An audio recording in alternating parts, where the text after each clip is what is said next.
El disfraz. La chica nueva llegó a cuarta hora. Matemáticas. En la pizarra los números trepaban unos sobre otros. Estaba seguro de que lo hacían a propósito, solo para hacerme sufrir. No sé qué pasa con ellos. Mis 10 centésimas no equivalen a una décima. 18 no es múltiplo de 9. Los ángulos rectos miden 85 grados y Pitágoras no tuvo nada que ver con la tal hipotenusa. Tampoco entiendo por qué Einstein está relativamente empeñado en complicar mi existencia. Y de los símbolos químicos solo me acuerdo del oxígeno, porque si no lo uso me muero. Lo de las cuentas es lo peor, todas iguales. Vaya estímulo para nuestra creatividad. Por eso trato siempre de obtener resultados novedosos. Claro que el profesor no lo entiende así, y mi premio son calificaciones de, bueno, mejor no hablo de cifras. Las del boletín de notas son las más insoportables. Había corrido el rumor de que una nueva falda engrosaría el batallón femenino. Algunos la habían visto en la dirección, en el extenso papeleo de los recién llegados. Para matricular en mi colegio se exigen más documentos que pelos en la cabeza, y como a nuestra edad no tenemos la dicha de ser calvos, ya se puede entender el retraso que esto supone. Los chicos se frotaron las manos, siempre lo hacen cuando llega alguna. Las chicas se mostraron indiferentes, al menos eso aparentaban. Yo no soy como ellos. Por fuera me veo como todos, alto y flaco, por lo del estirón puberal, con algún que otro grano en la cara por lo de las hormonas, y unos espejuelos montados encima de la nariz por lo de las lecturas. Lo que funciona mal es lo de adentro. Todo me causa pena. Pedir, comprar, hablar, preguntar, compartir, y no tendría cuándo acabar la lista. Siempre hago lo que otros me piden que haga. Es mejor hacer antes que decir no. Mi abuela dice que tengo a quién salir y mira de reojo hacia mi padre, que se hace el desentendido o refunfuña. Cuando sea grande se le pasará. Ya casi él llega al techo y todavía padece de lo mismo. A mi madre nunca le sobra tiempo para fijarse en esas cosas y yo no opino nada. Me paso la vida preocupado por lo que digan los otros de mí. En mis cortos años posee una humilde hoja de vida. 0 novias, un amigo, nada más. Ni siquiera un perro de mascota. Papá es alérgico a los animales. En aquel momento me debatía entre mi estómago, que con el sándwich recién ingerido pedía tranquilidad para comenzar la digestión, y mi cerebro, que trataba de encontrar algunas neuronas disponibles para el cálculo, pero los dos, cerebro y estómago, se paralizaron al verla. Piel, café con leche, cabellos rizos, tratando de llegar a lo más pronto posible a la cintura, ojos color miel y un lunar en la mejilla. Era Isabel, y allí comenzó esta historia. A veces lo que resulta hoy para mal, mañana se puede convertir en tu felicidad. Otra consecuencia de mi forma de ser es el sitio que ocupo en el aula, primera fila, primer puesto, sin obstáculos entre la mesa de los profesores y la mía. Nada de los chivos ni soplos en los exámenes, nada de hojear a escondidas revistas prohibidas, nada de espiar las curvas que se marcan en el pantalón de la profesora de inglés, y por supuesto nada de compañero de infortunio. Ni mi mejor amigo sería capaz de hacer un sacrificio así por mí. El asiento a mi lado siempre estaba vacío. Ese era el resultado de no haber corrido como loco el primer día de clases, arrasando con todo lo que me quedaba por delante para obtener el codiciado trofeo de los últimos lugares. Pero también era el único vacío en toda el aula. Puedes sentarte allí. Es un buen sitio, le aseguró el profesor apuntando para mi mesa. A la chica no le pareció tan terrible. Invadió sin titubeos mi solitario espacio y en medio de una sonrisa me saludó. Hola, ¿cómo estás? Hola, susurré casi sin mirarla, mientras el cuchicheo de mis compañeros se esparcía por todo el aula, y como siempre, no tuve valor para nada más. Haciéndome el desentendido, me enfrasqué en lo que tenía delante, como si adorara cada número de aquel embrollo.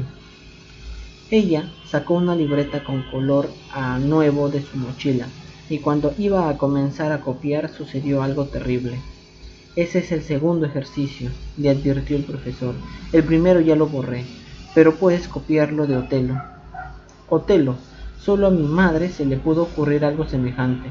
Me puso Otelo, igual que el ingenuo que en la tragedia de Shakespeare mató a su mujer pensando que lo engañaba con otro. Y si lo engañaba, ¿qué? El tipo se hizo famoso por su horror, y a mí su nombre me arruina la vida. Dice mi papá, a modo de consuelo, que peor hubiese sido Don Quijote, por lo terrible no está en el nombre, sino en el diminutivo, muy utilizado por mis compañeros para hacerme rabiar. De haber tenido tiempo, le hubiese pedido a la chica que me llamara Otto, o tal vez Lito, pero ya era tarde. ¿Me lo puedes mostrar, por favor? Parece que está detrás, pidió ella. Oh, sí.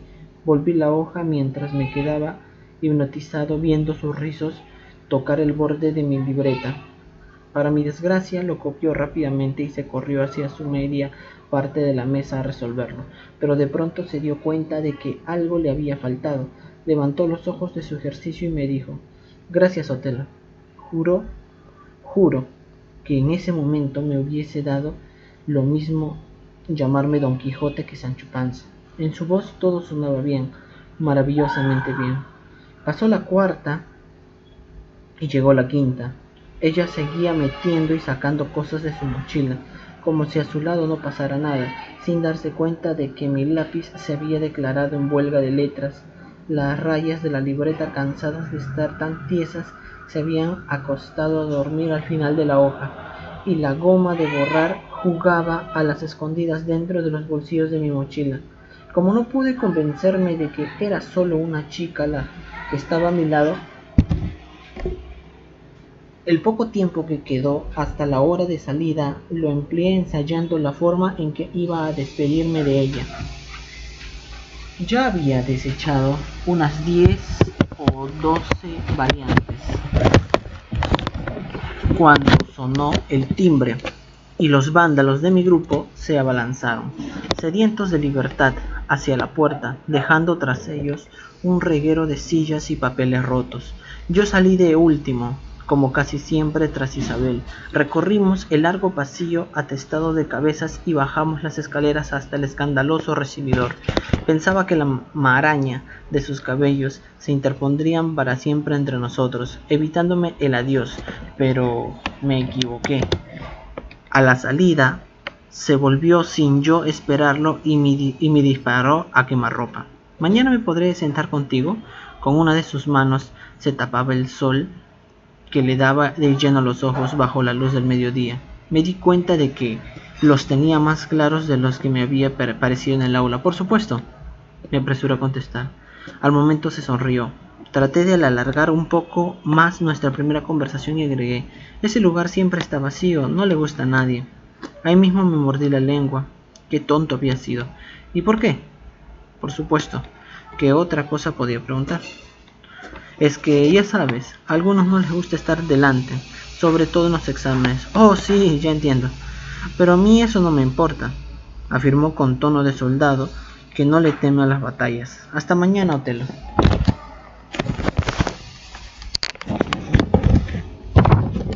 Lo más natural en ese momento hubiese sido responder con otro hasta mañana, sin beso de despedida, pues nos acabábamos de conocer, y después de verla partir con un sentimiento bien poético, algo así como llevándose mi corazón deshecho entre sus manos. Pero si yo no soy normal, mi familia lo es menos. En ese decisivo momento de mi vida se apareció mi abuela. Mi pollito, gritaba abriéndose paso entre los uniformes, sin perder el rumbo directo hacia mí. Sentí que la cara me ardía como si hubiese traído una rubiola repentina. No atiné nada. Debí salir corriendo y perderme entre la algarabía que abandona el colegio. Pero no lo hice. Aguanté en mi puesto como todo un hombre cuando la gallina me tiró encima sus 200 libras de abrazo y casi me arranca los espejuelos de la nariz. Mi pollito, te vine a recoger,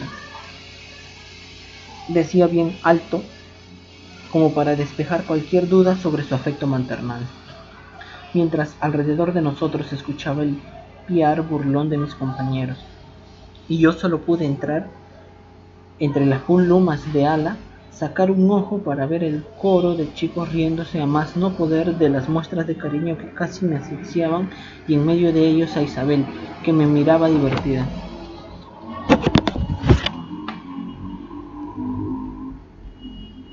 Capítulo 2. El viejo Chevrolet del 75 arrastraba por las calles su pesada carrocería rumbo al gallinero, mientras yo en su interior no paraba de preguntarme por qué me sucedían esas cosas a mí. Mi abuela sonreía al volante, feliz de su hazaña. Durante todo el camino no pude decirle nada. Nos tiene prohibido que le hablemos mientras maneja. Dice que sus reflejos han disminuido con los años y solo le alcanza para librarse de los ineptos automovilistas de hoy en día, como si alguno se fuese a atrever contra la dura lata de su auto. Es lo único bueno que tiene. Todos nos dejan el camino libre. El pobre cacharro no tenía la culpa de nada, pero yo calmaba mi furia sacando por una esquina rota el relleno de su asiento.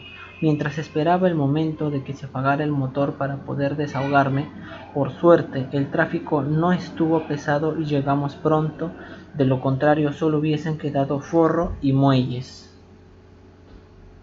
para sentarse. Abuela, ¿cuántas veces te he dicho que no me hagas eso?, le reclamé mientras ella se metía apresuradamente en la casa, tratando de huir de mis reproches. Pero yo no me iba a quedar así. Esta vez era diferente. Había una chica de por medio. Te voy a preparar el almuerzo, me dijo, mientras se dirigía a la cocina, sabiendo que de esa forma podría fin a la conversación. Pero yo le seguí hasta los calderos, donde simulaba estar muy ocupada. Tienes que escucharme. No quiero que me recojas más a la salida, y menos aún que me llames pollito delante de mis compañeros de clase. Ya eso era más de lo que yo normalmente hablaba. Mi abuela notó algo raro en mi actitud reclamante. ¿Sucede algo, Otelo? ¿Tienes algún problema?, me preguntó mientras ponía su mano en mi cabeza. El único problema es que ya tengo 14 años y en esta casa nadie se quiere dar cuenta de eso. Jamás le reproché amargamente y me marché a la habitación. Jamás le había hablado así a mi abuela. Ella es para mí muy especial. Se casó con mi abuelo cuando tenía apenas 18 años y lo ayudó a sacar adelante un negocio de telas, que con el tiempo su trabajo prosperó y se convirtió en una importante fábrica. Pero mi abuelo lo llevó a toda la ruina, cuando en el mundo se empezaron a sustituir los viejos telares por modernas máquinas. Se empeñó en demostrarles a todos que el progreso era una locura. Al menos eso era lo que él decía. En el fondo el viejo no quería despedir a los obreros que sobrarían con el cambio. Él era así, y la empresa se fue quedando rezagada y llenándose de deudas, hasta que no aguantó más. Como el corazón de mi abuelo estaba por entero en esa fábrica, se fueron los dos juntos un mal día. Mi abuela se quedó sola para liquidar lo que se debía criar una hija, y lo logró. ¿Puedo pasar?, pidió mientras empujaba la puerta. Yo seguía tirado en la cama sin ánimos para nada, ni siquiera tenía ganas de sentir hambre, por eso no tomé en cuenta cuando anunció: ya el almuerzo está servido. No quiero comer, respondí rebelde. Aún me resonaba el piar de los chicos en los oídos. Mi abuela hizo como que se marchaba y al llegar a la puerta le dijo al techo: ¿y yo qué hice? Costillitas. ¿Costillitas? Aullé saltando de la cama directo a su cuello para comérmela a besos. Por enfrentarme a varios de esos huesos era capaz de perdonar cualquier cosa. Durante el almuerzo puse a un lado de todos mis problemas. No cabían en el plato. El lateral del cerdo lo ocupaba todo. ¿Y mamá?, pregunté con la boca llena y a punto de atragantarme. Está con los editores, respondió mi abuela con un largo suspiro mientras alisaba con el dedo las arrugas del mantel. Yo sabía lo que eso significaba. Debíamos estar preparados, pues un terremoto categoría 5 arrasaría en cualquier momento con todo. Cada vez que mamá terminaba un libro era así. Se pasaba meses golpeando las teclas de la computadora, encerrada en una habitación a la que dábamos el pomposo nombre de oficina. Menos bañarse y dormir, hacía todo lo demás allí.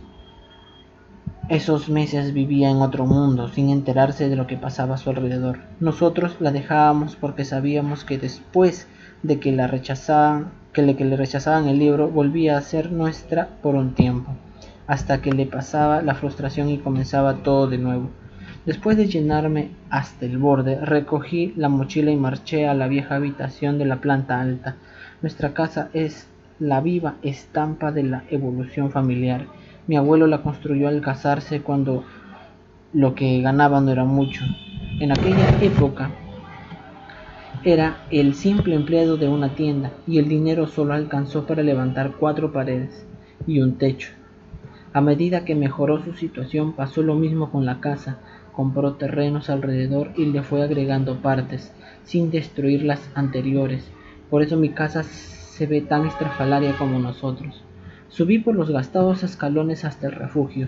Mi amigo Marcos le puso ese nombre una tarde que robamos unos dulces en la cocina y nos escondimos ahí arriba a comerlos, mientras nos buscaban por toda la casa. En un inicio lo construyeron para cuarto de desahogo. Todo lo que sobraba abajo lo lanzaban para arriba. Cuando pasé a ser su propietario, había más cosas allí que en todo el resto de la casa, sin contar que tuve que desalojar y por las malas a una serie de inquilinos molestos que habían invadido el lugar sin título de propiedad. Algunos no protestaron y se largaron volando por las ventanas, otros opusieron resistencia. Por suerte la ratonera los hizo entrar en razón. El destino del abandonado lugar cambió, aunque el reguero era casi el mismo. Entre los almacenados encontré una cama carcomida y llena de desnudos, un apolillado sofá a juego con su destartalada mesa de 3 patas y 2 cuadros, una de mis tatarabuelos sentados juntos y el otro de mi abuelo en calzones, a unos pocos meses de nacido. Como el resto no servía, lo botamos. El camión tuvo que dar 3 viajes. A la semana mi padre me llenó los espacios vacíos con estantes. Luego yo fui llenando los estantes vacíos con lo que más quiero en la vida, mis libros. Leo lo que me caiga en las manos. Teniendo letras, todo me interesa. Al llegar los lomos de colores me dieron la bienvenida. Pasé la mirada sobre ellos y hundí los huesos en el sofá, meditabundo. Por un extremo acomodé la cabeza en 3 polvorientos almohadones y por el otro colgué los pies hacia el vacío. No cabían dentro. En los estantes se comenzaron a impacientar. Ven, vamos a la batalla. Otelo, ¿ya no te acuerdas de mí? Acabo de almorzar y tú eres muy pesado. Mejor algo ligerito, así como yo. ¿Y eso por qué? Ya te ojearon la semana pasada. Y más pesado será el que te escribió. ¿Cómo te atreves? A mí me escribió el famoso... Silencio. ¿No ven que está en otro mundo? Era cierto, por primera vez en mi vida no existían los libros, ni existía nada. Mirando el pedazo de cielo que enmarcaba en la ventana, pensaba en que en algún sitio, tal vez cerca de allí, había una chica llamada Isabel. Recordaba su riso entre las hojas de mi libreta, sus ojos color miel y la vergüenza enorme que había pasado frente a ella. Aquello no me dejaba tranquilo, era como una mancha negra en medio de los recuerdos bonitos, y la pregunta me atormentaba como un zapato que aprieta en medio de una fiesta y no te lo puedes quitar. ¿Qué estaría pensando Isabel de mí? Pasé mucho tiempo así, lejos, hasta que sentí voces en la casa. Bajé los escalones de 2 en 2 por si me necesitaban, pero era mi papá, así que no ha regresado aún. Fue su saludo al verme. Él también la esperaba. No, no ha llegado. ¿Cómo te fue hoy?, le pregunté. Me hizo un guiño que significa ahí vamos. Tampoco ese tenía los pies bien puestos en la tierra. Soñaba con aplicar un programa de computación para el ahorro escalonado. Yo no entendía qué significaba aquello, pero jamás pensé que fuese a resultar. La época de los viejitos guardando hasta el último peso se terminó. Para la gente resulta más excitante gastarlo todo de una vez. Otelo, me llamó desde su habitación. Corrí para ver qué quería. ¿Crees que esta vez resulte? Se ha demorado bastante, me dijo entre dudoso y esperanzado. No lo sé, tal vez, respondí. ¿Qué otra cosa le podría decir? Mi pobre padre era el que llevaba la peor parte en ese asunto. Ellos se adoraban. Mi mamá es como una niña para papi. La complace en todo y ha soportado con la paciencia de un santo su espíritu literario. Cuenta mi abuela que todo comenzó una tarde. En casa estuvieron unos señores cerrando un negocio con mi abuelo. Mi mamá tenía 10 años y unos cuentos de ositos garabateados en hojas arrancadas de una libreta. La niña leyó sus cuentos y uno de los señores le aseguró que con tal talento se podía llegar muy lejos. A partir de ese día mamá comenzó a escribir, enredando su destino entre desacertadas historias y metáforas indescifrables. Jamás había encontrado una editora que lograra traducir sus textos a una lengua terrícola para poder publicarlos. A cambio de tanta comprensión, ella alimentaba los sueños de papi y lo animaba en sus proyectos. Un gran empresario diciendo, al fin, esto era lo que necesitábamos. Y el programa de ahorros recorriendo el país, el continente, el planeta. La foto de mi padre en todos los periódicos y el mundo comprendiendo que la época del despilfarro había llegado a su fin gracias a la revolución desencadenada por Ricardo Maldonado. Un Bill Gates, aunque un poco más flaco y casi calvo. Lo de los espejuelos, sí es igual. Yo, para no ser menos, me pasaba la vida flotando entre las fantasías de los libros y mi abuela se encargaba de que no nos faltara la comida mientras soñábamos. Gracias a eso, no habíamos muerto todos de hambre. ¿Y qué tal esa escuela? Mi padre me desató de un tirón el nudo de la corbata. Era lo primero que soltaba al llegar a casa. Todo bien, respondí, en pleno registro de su maletín. Todavía no se acababa de desabotonar la camisa cuando sentimos que mi abuela hablaba con alguien. Ya no dudamos, pues solo faltaba ella. Soltó el maletín. Se abotonó nuevamente la camisa. Respiramos profundo y salimos a recibirla. Allí estaba mi madre, parecía un pino en medio de la sala, alta, recta y con los cabellos tiesos por todo lo que se había aplicado para que le durara el peinado. En la mano la cartera negra, tan negra como el destino que le esperaba a su contenido, la causa de sus lágrimas, sus depresiones y largos encierros en la oficina, el libro. ¿Y bien? ¿Y bien? Le preguntó mi padre cauteloso. Estábamos extrañados de que los movimientos sísmicos no se estuviesen sintiendo todavía. Nos miró a todos, uno por uno, largamente, se sentó en el sofá, cruzó las piernas y dijo con voz grave y medio pastosa, nada, lo mismo de siempre. No les interesó. Los tres aguantamos la respiración. Había llegado, era la hora de empezar pero no pasaba nada. Le habían rechazado el libro en la editorial y ella no hacía nada y, entonces, era preferible enfrentar cualquier cosa antes que verla en ese estado tan desacostumbrado de serenidad. Se levantó, rodeó la mesa del centro, se tiró en la butaca del frente y confesó en un tono misterioso que nos paró de pelos de la nuca. ¿Saben qué? Al regresar me sucedió algo muy extraño. No nos atrevimos a preguntar.